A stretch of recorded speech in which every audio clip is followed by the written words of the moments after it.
Ya, muy buenos días. Hoy presentaré el informe ejecutivo ambiental sobre el evento que ha ocurrido recientemente del derrame de petróleo ocurrido en Lobitos, Talara, en el año 2024, en diciembre.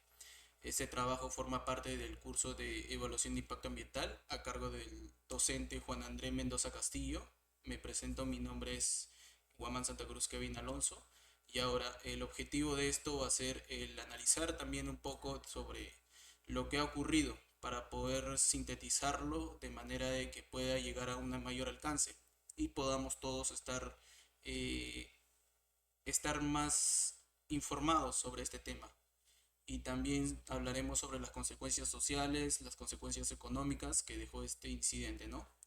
Ahora, para ponerlos un poco en contexto, el derrame ocurrió durante maniobras del embarque en el terminal submarino de la refinería de Talara, operado por Petroperú. Aunque este parezca un accidente aislado, el crudo se extendió cerca de casi 10.000 metros cuadrados del mar, alcanzando playas emblemáticas como son las Capullanas, Lanchón y entre otras, ¿no? Este evento ensució el litoral, puso en riesgo al ecosistema y afectó directamente a quienes vivían en el mar, juntamente con las personas locales del mismo departamento de Piura, ¿no? Ahora, como objetivo tenemos que el propósito de esto, tenemos tres propósitos. El primero que es identificar los principales impactos ambientales y sociales del propio derrame.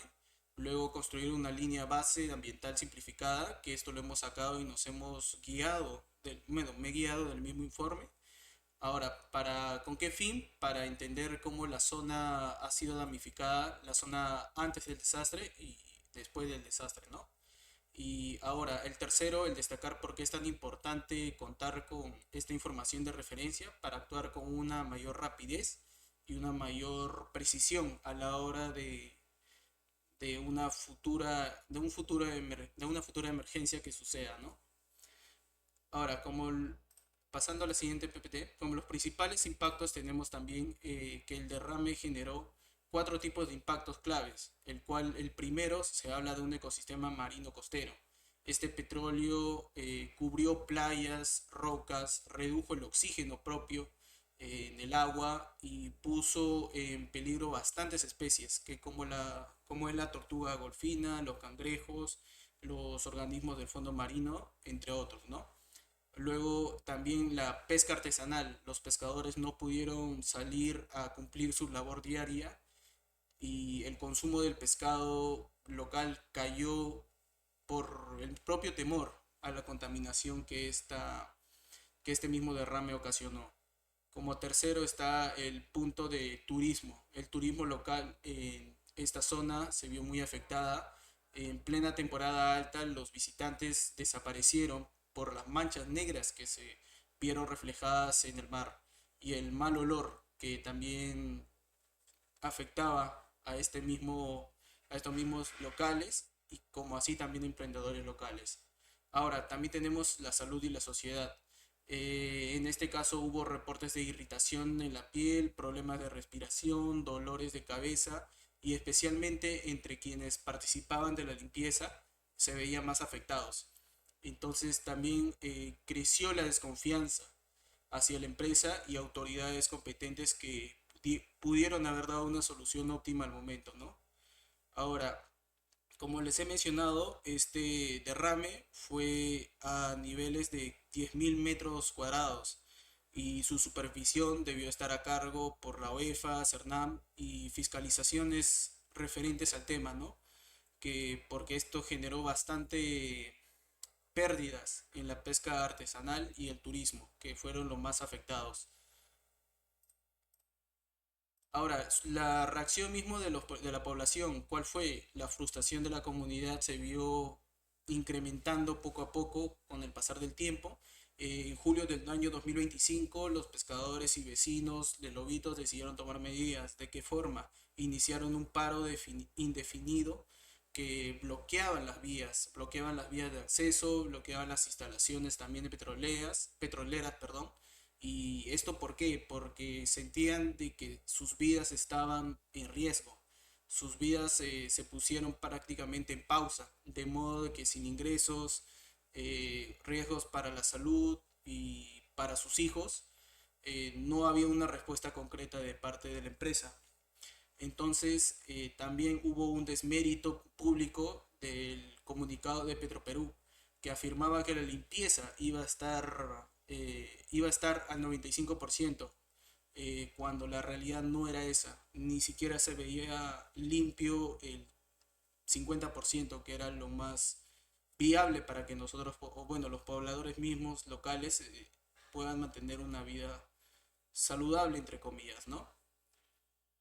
La respuesta del gobierno también es otro punto que vamos a tocar, que se tocó en este informe. Porque Petroperú activó un plan de contingencia. Eso nadie lo niega, pero la percepción de la comunidad no fue la respuesta requerida que debieron dar, ya que este plan de contingencia fue lento y poco transparente. Por su parte, el gobierno regional de Piura intentó abrir mesas de diálogo, lo cuales intentaron un poco amenizar la situación, aunque mucho se critica de que no hubo un real reconocimiento por parte del plano dañado, ¿no? Entonces, mientras tanto, el Ministerio del Ambiente declaró un estado de emergencia por 90 días y los organismos como la EFA o Sinermin iniciaron investigaciones para determinar más que todo la responsabilidad de la empresa que tenía que hacerse a cargo. Luego también está una línea base que se ha sacado parte del informe que nos ha brindado, bueno, que he ido buscando por parte del gobierno y lo he reunido en un solo punto. Ahora, para la línea base, aquí no existen como tal actualizaciones sobre el estado porque aún se sigue limpiando, entre comillas, el derrame que hubo. Sabemos que había una pesca activa, un turismo que estaba funcionando, pero muy demacradamente bajo y los ecosistemas no se veían de todo saludables.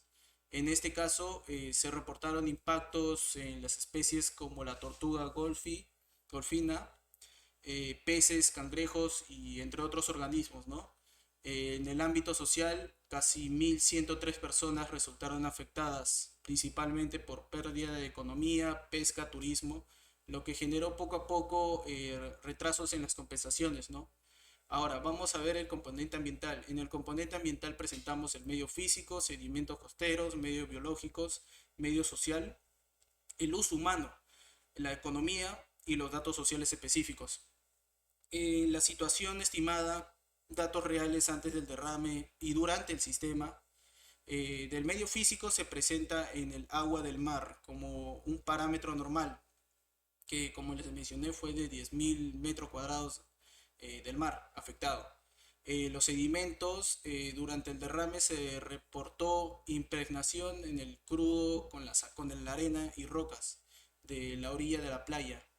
Ahora, también presentamos sus indicadores de cada uno. En los indicadores presentamos la medición de hidrocarburos, el pH del oxígeno. También en los indicadores se muestra por parte de los sedimentos, un muestreo de sedimento en la playa y fondo marino, que como les mencionaba fue de este mismo derrame que se presentó un sedimento en el fondo y también un poco de análisis de hidrocarburos por el mismo sedimento, ¿no?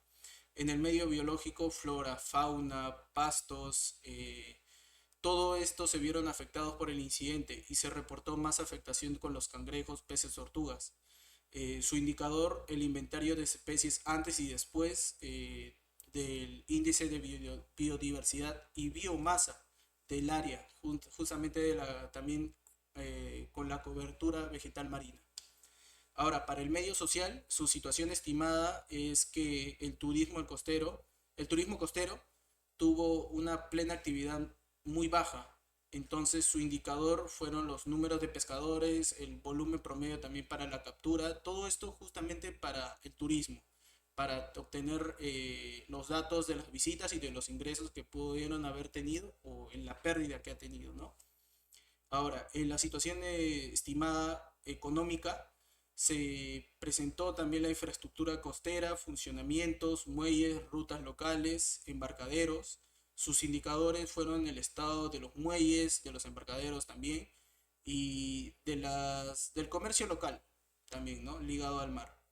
Datos sociales tenemos como el derrame que ha sucedido, a cuántas personas han sido afectadas, que ya lo mencioné que fue 1.103 personas afectadas, y su indicador es el patrón de personas que fueron afectadas en ese tiempo, ¿no? Y cómo esto les afectó en su vida cotidiana y en el ámbito laboral.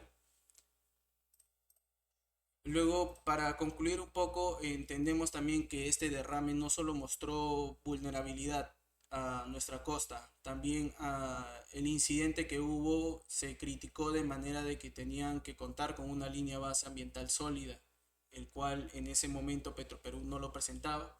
Y a lo largo del tiempo, con tantas exigencias que hubo, lo presentó, ¿no? Ahora, no solo se trata de limpiarlo después, sino que de prevenir, monitorear y actuar con transparencia por parte de la empresa para que nosotros también veamos el avance que está teniendo este plan, ¿no?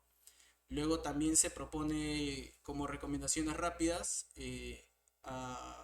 el poder fortalecer el sistema de monitoreo, también una mejora en la coordinación entre empresa, Estado y la comunidad misma local, y actualizar su protocolo de emergencia, que fue en este caso lo que no se pudo hacer de manera eficaz.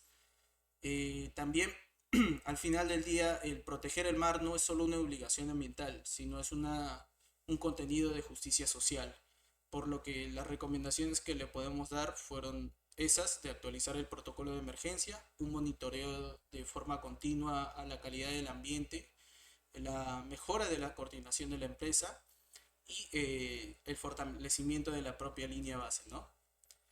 Ahora, para finalizar, también vamos a presentar presenté un marco legal, perdón, donde ahí se puede mencionar el estado de emergencia que declaró el gobierno de Piura en ese momento, el estado de emergencia de 90 días hábiles, con un plan de acción inmediato.